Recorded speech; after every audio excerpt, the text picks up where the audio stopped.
Hei, mä olen Sara Rouvinen, Metropolian ammattikorkeakoulun opiskelija, toimintaterapialinjan opiskelija ja tässä on ensimmäinen yksilötehtävä Case 1 Tajuton Myllypuron kampuksen Hymykylän odotustilassa.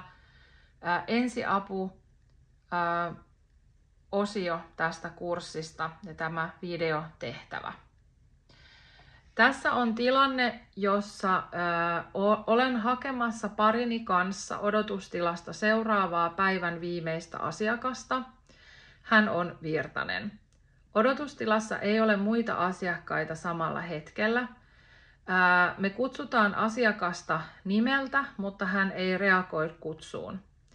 Me nähdään, että hän istuu odotustilan tuolilla pää nyökähtäneenä eteenpäin ja me kuullaan hetken aikaa hieman kuorsaavaa ääntä ja kuorsaava ääni loppuu pian. Kysymys on, miten auttajien eli meidän opiskelija A ja opiskelija B tulee toimia tässä tilanteessa, kun perusohjeena toimintajärjestykselle on herättäminen, kuka hälyttää apua ja miten, hengitys, eli missä asennossa autettavan tulee olla hengitystä arvioitavassa ja miten todetaan, hengittääkö autettava normaalisti vai ei. Kuvataan auttamistoiminto mahdollisimman selkeästi ja tarkasti, mitä henkilö A tekee samaan aikaan kuin henkilö B ja mitä tehtäviä annetaan mahdollisesti muille paikalle tuleville auttajille. Pyritään perustelemaan toiminta jokaisessa auttamisen vaiheessa, kun ilmateiden avaamisen jälkeen todetaan Virtasen olevan tajuton. Eli nyt mä teen tämän videon yksin, eli mulla ei ole tässä henkilöä B, mutta mä olen rakentanut tähän dialogin, missä on A:n vuorosanat ja B:n vuorosanat, ja sitten mä myös selostan tässä välissä. Virtasta tällä videolla näyttelee lapseni Nukke, eli tämä esittää nyt Herra Virtasta tässä videolla.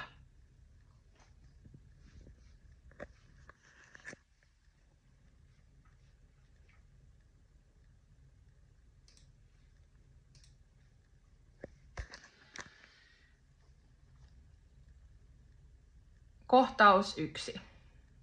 A.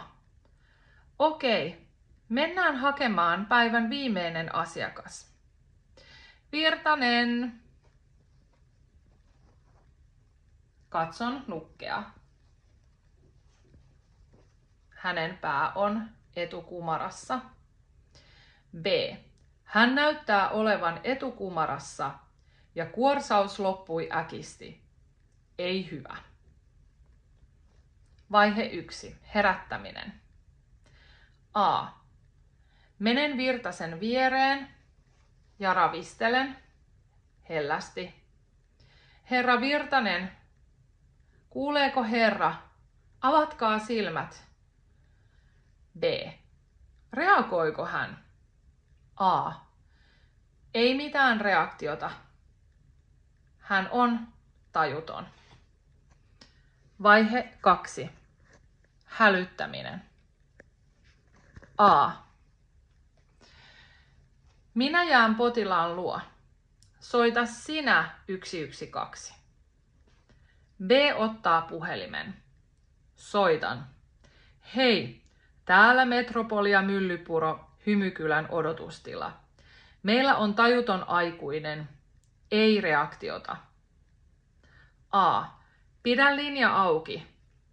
B. Puhelin on nyt kaiuttimella. Vaihe 3. Hengityksen arviointi. A. Asetan Virtasen selin lattialle.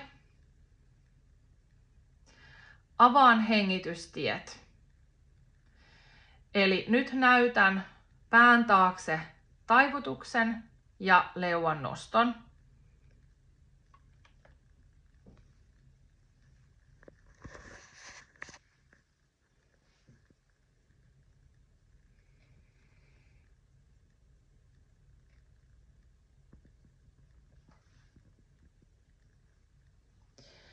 Eli se tapahtuu niin, että avataan hengitystiet kallistamalla päätä taakse otsalta hellästi. Nyt käytössäni on vain yksi käsi, niin tää on vähän haastavaa, mutta teen parhaani. Eli avataan hengitystie kallistamalla päätä taakse otsalta hellästi ja nostetaan leuka ylöspäin 2 sormella. Tarkkaillaan rintakehän liikettä, nouseeko, laskeeko rintakehä ja tunnistellaan ilmavirtaa poskella 10 sekunnin ajan, jotta voidaan arvioida, että hengittääkö potilas normaalisti.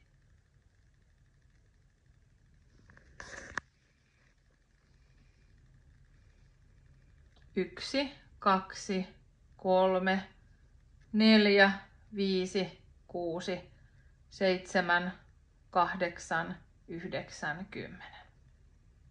Ja toki koko ajan hengitystiet pyritään pitämään auki. Ja A toteaa tässä kohtaa, hengitys on epänormaalia, kuulin kuorsausta ja nyt se on loppunut. B, kerron tämän 112, epänormaali hengitys. Vaihe 4.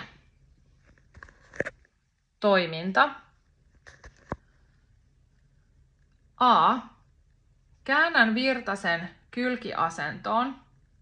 Eli käännetään potilas kylkiasentoon, jotta ne hengitystiet pysyvät auki. Ja miten se tapahtuu? Nyt yritän demonstroida sen tällä nukella. Toki tämä kaikki tapahtuisi oikeassa elämässä paljon nopeammin kuin tässä videolla. Eli nukke on tässä, tai Virtanen. Ja nytten tässä kohtaa lähin käsi, se joka on lähin minua, niin nostetaan ylös kulmaan. Ikään kuin potilas tervehtisi minua. Ja tämä estää potilasta kierähtämästä vatsalle. Toinen käsi asetetaan toisen käden kämmen selkä posken alle minua kohti. Ja tämä suojaa taas kasvoja ja auttaa päätä kallistumaan oikeaan asentoon. Jalka, eli kaukaisin jalka, koukistetaan 90 asteen kulmaan polvesta. Ja polvi toimii ikään kuin sit jalustana ja estää potilasta kaatumasta takaisin selälleen. Toivottavasti näette tästä mitä täällä teen. Ja sitten kääntäminen tapahtuu niin, kun nämä käden ja jalan asennot on oikein. Nythän se ei nukella pysy, mutta oikeasti pysyisi. Niin otetaan kiinni potilaan koukistetusta polvesta ja käännetään potilas kohti kylkiasentoa minua kohti. Ja tämähän tehtäisiin siis lattialla. Nyt joudun tekemään sen tässä tietokoneen pöydällä, jotta pystyn kuvaamaan tätä videoa. Mutta normaalisti tämä siis tehtäisiin lattialla. Ei missään nimessä missään pöytätasolla.